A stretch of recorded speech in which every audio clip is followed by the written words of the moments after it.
wanted to talk about postcards today. Different setup for both my cameras here, but yeah.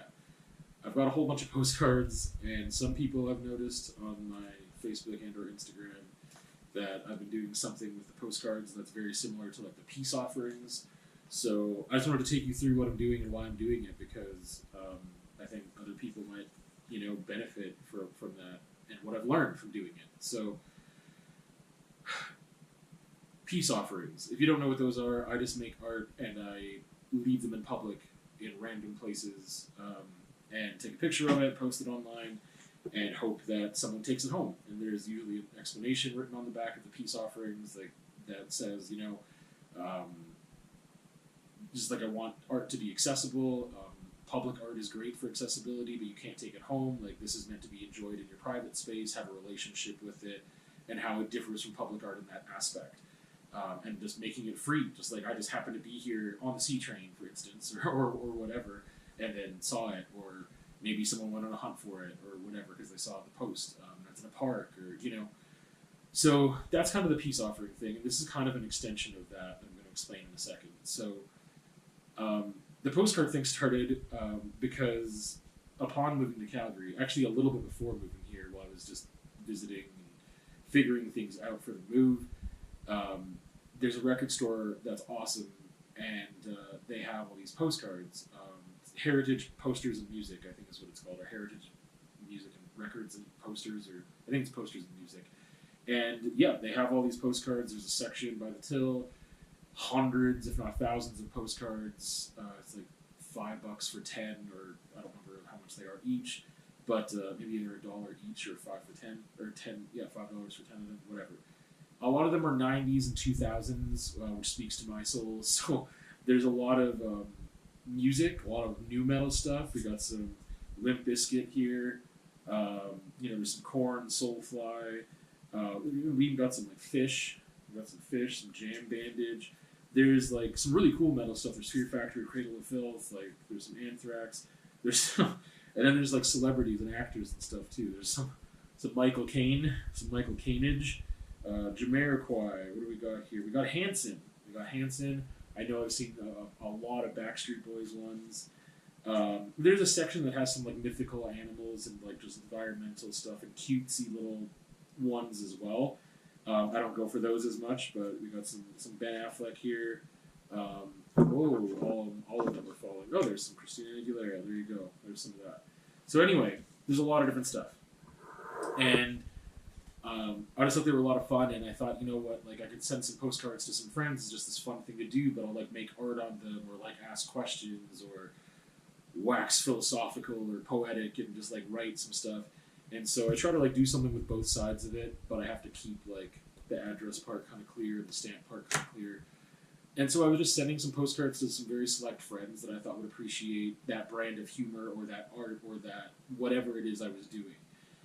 And then basically what happened was that it was like a really nice and quick way to make art and connect with people in this physical, tangible way. And it's also like, I don't know how long someone keeps that for. I don't know what they do with it. I don't know how much they appreciate it. Like it's a little bit weirder of a dynamic, because when I leave free art for people in the public, I really don't know what happens to it. And I just hope for the best. But there's no obligation that I would ever hear, back. And some people have given me postcards back that I've sent postcards to, like friends, and that's been really fun. But yeah, like that's what I was doing. And just having a lot of fun with it, just making quick art and fun art, and like sometimes serious and whatever, and being able to just connect and express myself in this way. And then what happened is that I was having a really hard time with making and focusing in on like some of those larger pieces and bodies of work and stuff that I was working on, and paintings. So I started to do some postcards, and I was like, but this postcard, like, because I will select the postcards for specific individuals a lot of the time, for inside jokes that we have, or things that I think they could appreciate, or whatever, or even just a reference point that they would know that someone else might not know. It was kind of like an inside joke, I guess, but I wanted to really, like when I was purchasing the postcards, it was specific for certain people that I was mailing them to, that I thought it would be fun for them.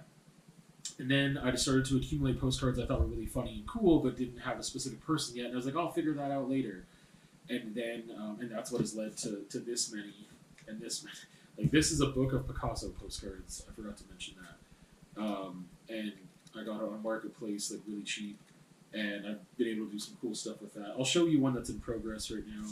But, yeah, so then I was like, hey, well, I was making some stuff that I was like, I don't know if anyone's going to appreciate this. Like, anyone that I would have sent a postcard to, I just don't know if they're going to get it.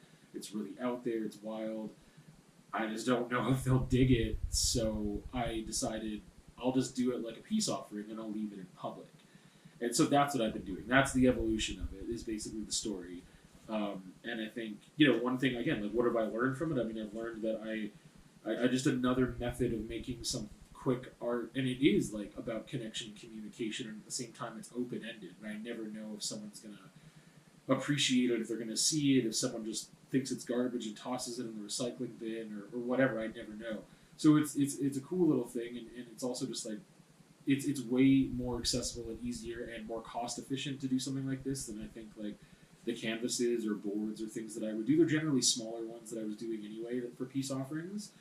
But this also I had like no explanation. So all that I would do, so this is one that's in progress. This is the Picasso one, and so like collage some stuff on there, do some design work, have some fun, and then where the stamp is, I've just been putting an FK there, and that's it. And I haven't been saying anything. I haven't been posting like I would normally have a little blurb that I like print out that's like a typed thing, and I would glue it to the back of these peace offerings to explain what it was. And this is just like either someone takes it or they don't, and that's it. Someone's like, oh, that's a cool thing, what the heck, and they can take it, right? I don't know. There's something possibly because of the space issue as well that I don't want to like.